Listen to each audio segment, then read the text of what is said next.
January 17, 1942, North Pacific Ocean. The wind carried the taste of salt and diesel. The sky was a dim curtain of gray, streaked by thin beams of winter light. On the horizon, a convoy of American merchant ships crawled across the steel, blue water, a line of silhouettes dragging white wakes behind them, slow and exposed. The sound of engines was constant, heavy, rhythmic, like the heartbeat of a giant trying to rise from sleep. Above them, unseen in the thin veil of clouds, came the faint hum of aircraft. Imperial Japanese pilots, young, confident, proud, scanned the ocean below. Through the lenses of their cockpit goggles, they could see the convoy. To them, it looked like prey. Unarmed, clumsy, a floating buffet of targets. One pilot smirked beneath his oxygen mask. They had been told that America's convoys were soft, that its sailors were amateurs, that the Pacific, this vast blue empire of waves, already belonged to Japan. And in that moment, as the rising sun glowed red upon the wings of their Zero fighters, they believed it.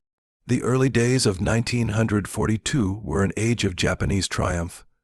Pearl Harbor had been struck only a month before. Singapore was collapsing.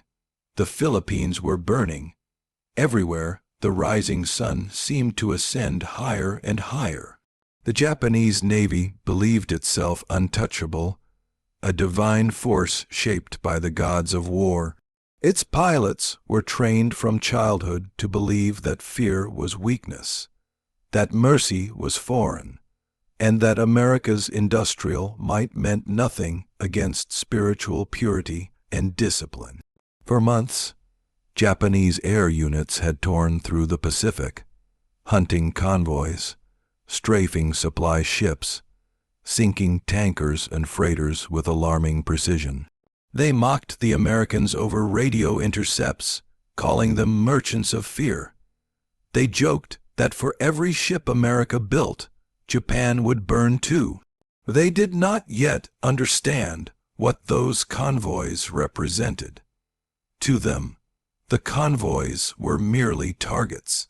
To America, they were the arteries of survival, each ship carrying not just cargo but faith.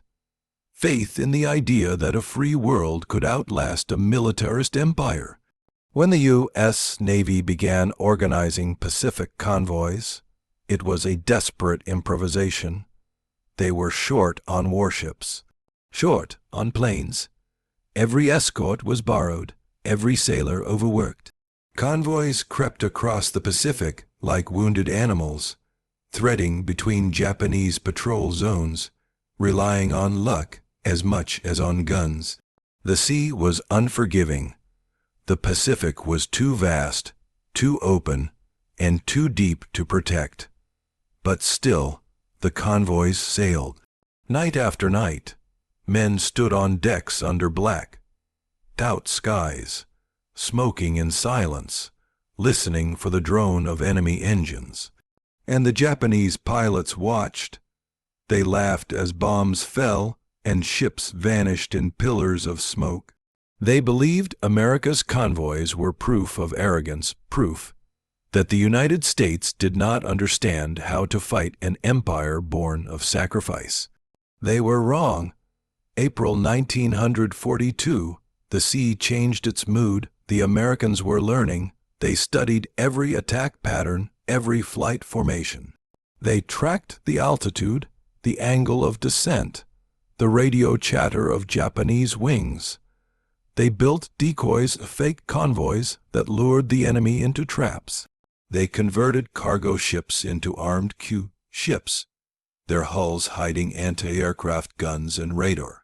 And above all, they began to send hunters into the sky, the newly trained Navy air squadrons that would one day become legends. At the heart of these operations were men like Lieutenant Commander John Jack Waldron, who believed that a convoy is not a herd to protect, but a spear to aim. He saw convoys not as victims but as bait. And from that philosophy was born the Navy's first offensive convoy strategy. The next time Japanese pilots came looking for merchants of fear, they would find something else waiting in the clouds. June 1942, near Midway. Dawn cracked open over a restless sea. The water was smooth, deceptively calm. A small convoy of U.S. supply ships sailed eastward, carrying fuel and ammunition for the Midway outpost. Above them, radar screens hummed primitive, flickering, but alive with data. On board the USS Balch, a destroyer escort, sailors leaned over sonar consoles, their faces lit by the pale green glow. At 05:22, a blip appeared, enemy aircraft approaching fast. The klaxon howled across the decks. Men scrambled to battle stations. Gunners loaded shells into twin-barreled mounts. The sea roared back with fire. High above, Japanese pilot ensign Kiyoshi Shiga tightened his grip on the control stick of his Zero. He had fought over Pearl over the Philippines. He was one of Japan's elite, disciplined, cold, unbreakable. He had sunk 3 American ships. Today, he believed, would be his 4th. But as his squadron descended through the cloud layer, something unexpected happened. The convoy below began to move differently. It wasn't fleeing. It was turning toward them. And then the sky erupted. From behind the ships rose columns of smoke and flame, tracer shells, perfectly timed bursts of anti-aircraft fire. Hidden beneath tarps, American gunners unleashed a storm, and above the convoy, diving from the east, came the U.S. Navy hunters, Wildcats, and dauntless bombers, painted in dull gray, flying low and silent until the moment of ambush. The sky turned into a furnace. Shiga's formation disintegrated. 1 Zero exploded midair. Another spiraled into the sea. He tried to pull up, but his right wing caught fire. The Pacific stretched below him like a cold grave. He whispered a final prayer to the Emperor, and then the ocean swallowed him whole. The Japanese pilots who returned that day reported something unthinkable. American convoys were no longer helpless. They were coordinated, disciplined, armed with radar, and protected by aircraft that fought like wolves. The mockery on the Japanese radio channels went silent. For the first time, the Imperial Navy realized that America was adapting faster than anyone had imagined. Across the Pacific, a new sound began to echo through the waves, the deep, melodic blast of convoy whistles. Each convoy had a master ship that signaled with a whistle before departure. At first, it was a practical sound used for coordination. But over time, it became something more, a symbol of unity. To the Japanese pilots, that whistle was a taunt, a declaration that the Americans were still coming, still sailing, still fighting. To the Americans, it was a prayer, a reminder that even across thousands of miles of ocean, they were connected by one purpose. That whistle became the sound of democracy at sea. By late 1942, Japan's air commanders were struggling to interpret what was happening. The Pacific War had begun as a contest of spirit. Now, it was becoming a contest of endurance. The United States was building faster than Japan could destroy. Shipyards in San Francisco, Seattle, and Pearl Harbor operated day and night. In a single year, America built more tonnage than Japan had constructed in a decade. For every freighter sunk, 3 replacements launched. Convoys grew larger. More armed escorts joined.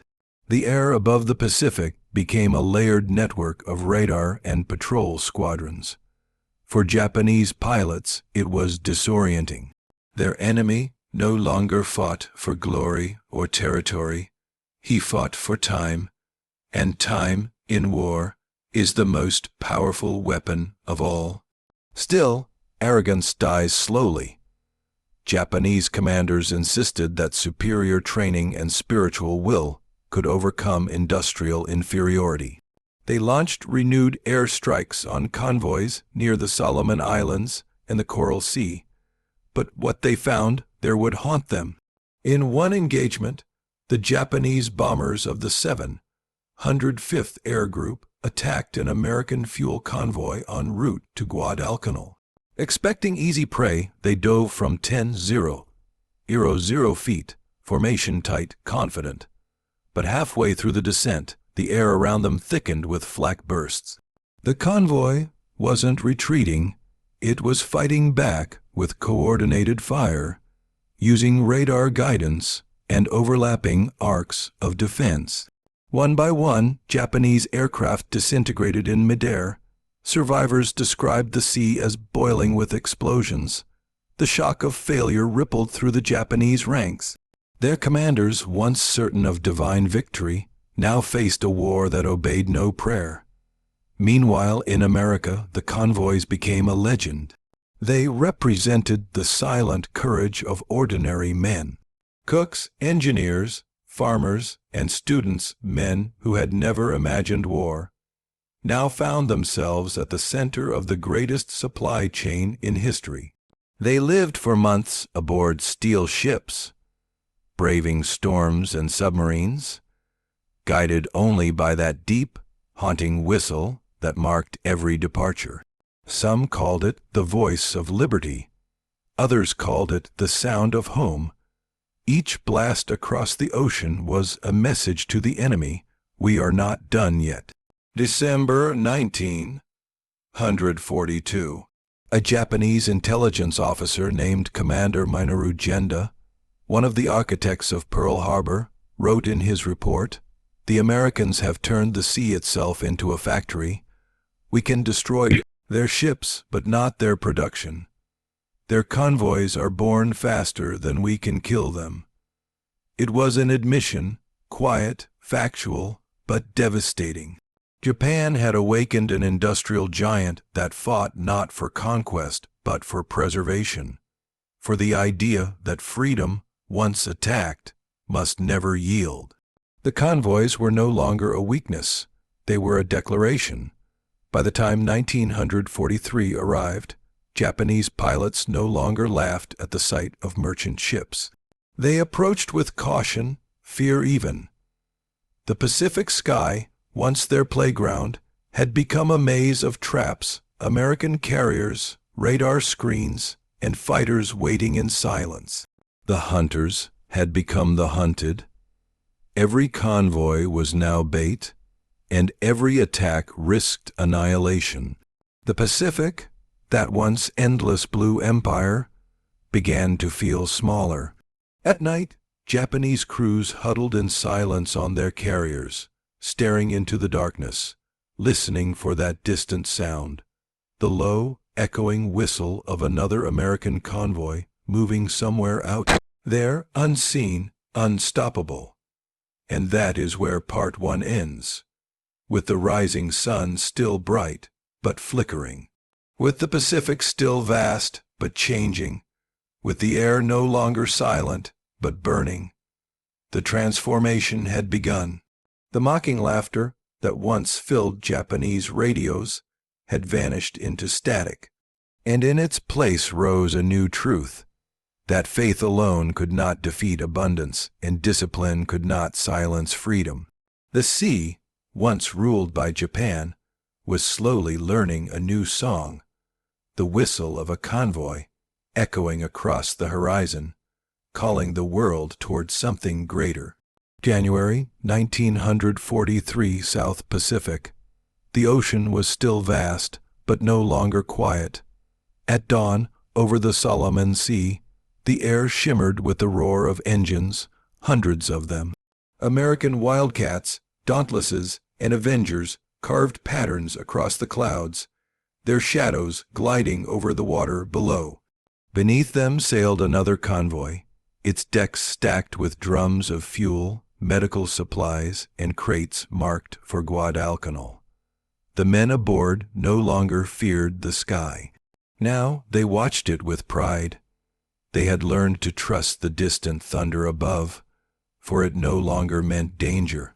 It meant guardianship, and still, in the far distance, Japanese aircraft approached. But this time they did not come mocking. They came silent, wary. The Pacific War had entered its second act. What began as Japanese domination was now turning into an American counter-symphony, a war fought as much in factories as in dogfights. Every month, U.S. shipyards launched new convoys. Every week, new escort carriers joined the fleet. By early 1943, the Pacific was dotted with what Japanese pilots called moving islands of steel. The empire had been built on precision, but America fought with abundance. And abundance, once organized, becomes power. For the Japanese airmen who once laughed at convoys, the change was both shocking and humiliating. They had believed that industrial mass lacked spirit. But what they saw now was spirit forged in mass. Thousands of hands working, building, believing.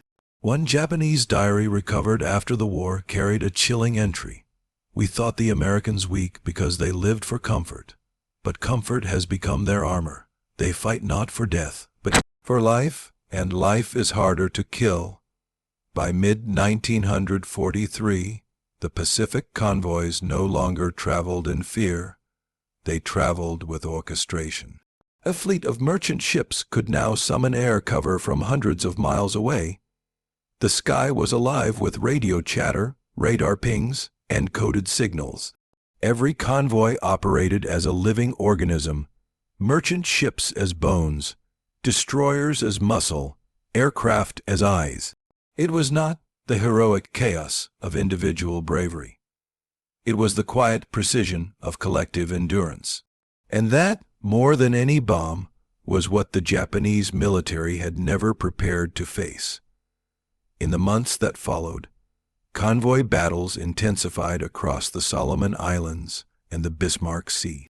Japan launched strike after strike, sending waves of bombers from Rabaul to intercept the lifelines feeding America's island offensives. On March 3, 1943, the Empire threw everything it had at one such convoy: 8 transports, 4 destroyers, loaded with reinforcements bound for New Guinea. To the Japanese, it was meant to be another humiliation for the Americans, but it became something else entirely: the Battle of the Bismarck Sea. The morning was clear, deceptively peaceful. Japanese twin-engine bombers roared low over the water, sunlight glinting off their fuselages. Below them, the convoy zigzagged, erratic, fast. Every ship knew what was coming. American and Australian aircraft swooped down from the clouds. What followed was chaos, but it was organized chaos. For the first time, the Allies employed skip, bombing, dropping bombs at low altitude so they bounced across the water into Japanese hulls. The effect was devastating. In just 2 days, the entire Japanese transport fleet was annihilated. Thousands of soldiers drowned in burning seas. The few pilots who made it home carried not victory reports, but disbelief. The Imperial Navy's airmen, once the hunters, were now watching their own convoys die the same deaths they had once inflicted. For the Japanese command, this moment marked a turning point not just militarily, but psychologically. Their elite air groups were shrinking. Their replacement pilots were undertrained, underfueled, and facing enemies who now fought with radar, coordination, and overwhelming firepower. And for the Americans, something deeper began to take root. A quiet pride that grew from shared survival. The sailors of the convoys had become veterans of endurance. They had seen ships burn beside them, seen the sky rain fire, seen friends vanish into the waves. Yet still they sailed. Each time they left port, that same sound echoed again, the deep, resonant whistle. It began as coordination. Now it was a hymn. June 1943. From Pearl Harbor to Brisbane, from San Francisco to the Coral Sea, convoys began using identical whistles, tuned to the same tone, the same rhythm. A long blast, a short one, a pause, then a final note that hung in the air like memory. Across thousands of miles, that sound became the symbol of America's unity, a shared heartbeat of a nation that refused to drown. Japanese intelligence reports noted it with irritation. They called it the arrogance whistle. But for those who heard it up close, the meaning was clear. It was the sound of persistence, the sound of a nation too stubborn to die. As 1944 dawned, Japan's sky supremacy was fading fast. Fuel shortages strangled its air bases. Aircraft production fell by half. Pilots were rushed into combat with only a few dozen hours of training. The once mighty Zeros were now fragile relics, outgunned, outarmored, outnumbered. The U.S. convoys, meanwhile, had evolved into mobile fortresses. They carried radar-equipped destroyers, escort carriers, and long-range patrol aircraft. Every convoy was now both lifeline and weapon, moving arsenals of democracy across an ocean of ruins. The Pacific, once Japan's empire, had become an American machine. Still, Japan refused to surrender the skies. They turned to desperation, the kamikaze. In October 1944, at Leyte Gulf, the first suicide pilots appeared. They descended from the clouds like falling stars, engines screaming, wings aflame. Their target, the American convoys delivering invasion troops to the Philippines. It was the final evolution of Japan's air war. The belief that death itself could defeat industry. But even this in the end failed. For every ship struck, 10 more sailed. For every convoy lost, 2 more replaced it. And still, above it all, the whistle sounded low, proud, unbroken. The kamikaze attacks were not merely military failures. They were the collapse of an idea, the notion that spirit could forever defy material strength. One Japanese pilot wrote before his final mission, "They say the Americans fight for money, but I have seen how they look at each other before takeoff. They fight for the man beside them." That realization, quiet, tragic, human, captured the transformation of an entire generation. Japan's warriors had entered the war believing in death. They would leave it envying life. By 1945, the Pacific convoys stretched from the Marianas to Okinawa, a chain of supply lines so vast that it seemed endless. Each ship carried something different, rations, bullets, blankets, fuel, yet all carried the same invisible cargo, belief. Belief that the world could be rebuilt, that freedom, though slow, could cross oceans, that democracy, though clumsy, could fight with precision when tested. And at the heart of it all, the whistle. That sound had become more than a tool. It was an anthem carried by steam and salt and courage. Every sailor knew it. Every pilot could recognize it. And every enemy who heard it, somewhere far off in the mist, understood what it meant. America was still moving. When Japan finally fell, it did so not to a single bomb, nor a single battle. It fell to exhaustion, to the endless tide of ships and planes that had turned the Pacific into a moving city of resolve. Historians would later call it logistics, but those who lived it called it survival. The convoys had proven something profound, that democracy, when cornered, could become the most disciplined machine of all. The Japanese pilots who once mocked the convoys had vanished, some to the ocean, others to silence. Yet their story remained, floating in the wreckage of history, a warning and a lesson both. August 1945, the Pacific is quiet again. The sea reflects the dawn like a mirror. The smoke has drifted away. Ships lie anchored in still water. On their decks stand men who have survived what was once impossible. Some of them listen, as if expecting that sound again. And faintly, carried by the wind, the whistle echoes once more. A long, low note over a peaceful ocean. To the Americans, it is the sound of homecoming. To the Japanese, somewhere far across the sea, it is the sound of final understanding. The whistle, that humble, mechanical voice of steel and steam, had outlasted empires. It had begun as a tool of navigation and ended as a song of remembrance. In it lived the rhythm of democracy, flawed, noisy, yet unstoppable. For in the Pacific War, victory was not claimed by the fastest, nor the bravest, nor the purest. It was claimed by those who endured. The convoys had not only carried supplies, they had carried the weight of an idea that freedom, once defended, becomes contagious. And so, as the Pacific dawn broke over a world at peace, the ships of the final convoy steamed slowly towards San Francisco. Men lined the rails, watching seagulls follow them home. The whistle blew one last time, deep, resonant, eternal. It was not a sound of triumph. It was the sound of continuation, because freedom, like that whistle, must always be sounded again. And somewhere beyond the horizon, in the calm that followed the storm, the sky still remembered when the hunters came, and the sea turned into fire.